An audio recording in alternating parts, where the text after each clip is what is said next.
So it's Wednesday, June the 10th, 2026, and the World Cup starts tomorrow.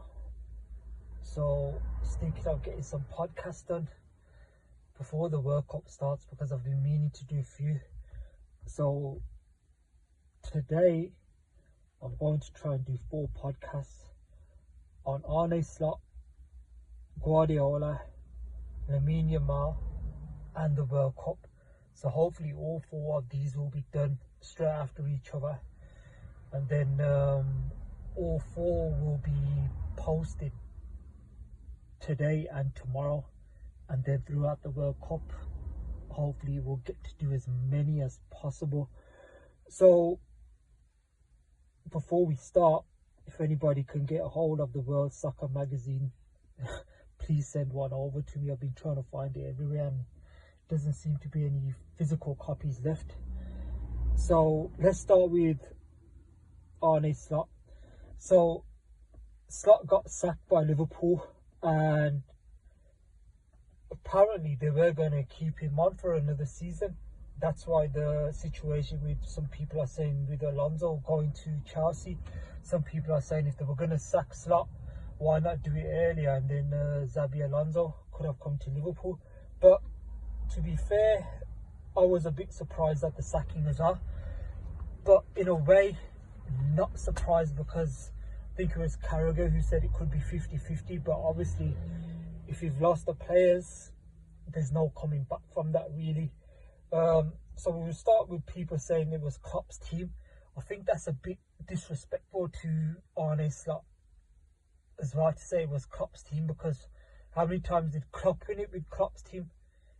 And so obviously the basis was there and everything, but I think you've always got to give respect to people who win, because it's not easy to win a title, any title, or probably at any level. When you have success, you have to give the people some credit. You can't just say it was somebody else's team, because he's managed those players.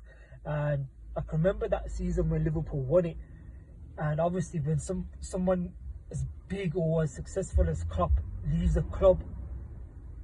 And before I carry on, I will just say I am doing this podcast in the car, so I don't know if you can hear a lot of traffic go past and stuff, so hopefully it's not too noisy. But yeah, when somebody as big or as legend at the club leaves a club, it's always easy if a team loses a couple of matches here and there for people to say, oh, go back to the manager in question, and this time it was Klopp.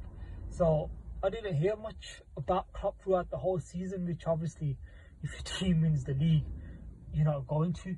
So I think a lot of credit had to go there as well, because it can easily, you lose 1 or 2 matches, or you start playing poorly and people start talking about the former manager. So you didn't hear nothing. Obviously last season didn't go according to plan as defending champions. But talk about Diego Jota as well, and I don't think people not took it lightly, but I don't think they put that into perspective, how much that would have affected the players and everybody around the club and just the whole atmosphere. You've had lots of players come out. I think Andy Robertson was very close to him. He read a letter out the other day on TV. Konate, who's leaving Liverpool as well, I think he's going to Real Madrid on a free transfer, is it? He was talking about the death of his father, I think soon after Jota's death. So all these, like, sometimes we think players have got so much money and they can afford the best doctors or psychiatrists and stuff like that, but at the end of the day, the players are still human as well, and it's not like they're used to a situation like this. Can't think of many times it's happened. So you have to put that into account as well, for the players and for the manager as well. So all these things that happened, I think would have had a bigger effect than people give it credit for. So that's another big issue. Then you had the fans not liking the style of play. It's too slow, obviously, compared to Klopp style. And you've got different styles of play, obviously, and we'll come on to it a bit as well. But what style of play is suited for longer term success? I mean, Klopp played great football, but I don't. But when you say great football, the fans loved it, high energy, pressing. But is it sustainable like Guardiola style of football is? You can do for maybe 1 or 2 seasons, but I don't think Klopp ever defended the title back to back. So what kind of style is best suited for a long-term project, maybe 5 years, 3, 4, 5 years, where the club has continual success? Not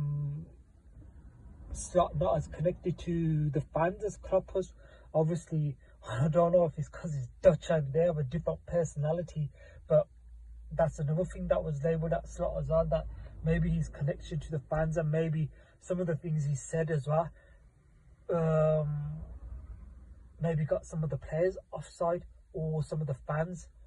But again, if you're comparing it to Klopp, then obviously they're 2 different personalities. Liverpool,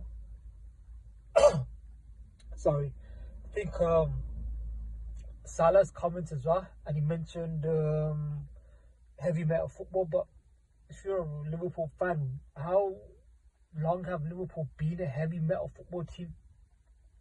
I mean, the success of the teams of the 70s and 80s, what style of football did they play? Sorry, just got something stuck in my throat. So yeah, style of football as well. And maybe Salah knew what was coming, but I didn't like those comments either from him. So yeah, heavy metal football. And then obviously you've got Andoni Iraola, who's the new Liverpool manager, and his style of play as well. People say it's more similar to Jurgen Klopp's. And again, like we say, how sustainable is that style of football? With Bournemouth compared to Liverpool, it's very different. Liverpool will probably be playing 3 matches a week a lot of the times. Your training methods are going to be different. Your pressing, how can you sustain that pressing throughout the season, maybe 2, 3 seasons? The expectations at Liverpool are different as well. These big clubs, you lose 2, 3 matches in a row, it's a big disaster. At the smaller clubs, it can go under the radar, but at these big clubs, the press and the fans are on you straight away. And also, how much of a factor is it going to be after the World Cup, when maybe you haven't got a proper pre-season? And probably that's every season now. Every pre-season there's something happening, but obviously after a World Cup, which players are going to make it to the latter stages, when they're going to come back, how are you going to implement your systems, this, that and the other? So could they have maybe kept Slot? See, even I'm comparing them now. Slot on for another season, would have been his 3rd season. He's got experience of winning the title, and he's had almost like a buffer season last season in terms of players moving on. Robertson's gone to Tottenham, so almost like him getting his own like mark on the team and going for it, especially with Guardiola going now as well.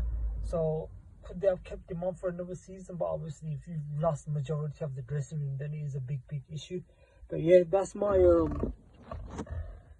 that's the podcast on Arne Slot. Be interested to see where he goes as well next, what kind of job he gets. But yeah, fair play to him, 2 seasons, won a Premier League title, so that's not bad going. But yeah, so that's the first of the podcast done, and hopefully, like I said, we'll be posting these today and tomorrow. Get 4 podcasts up, and then continue it for the World Cup. So yeah, a little bit on Arne Slot and his sacking, and we'll finish this one, and then we'll think it's Guardiola up next.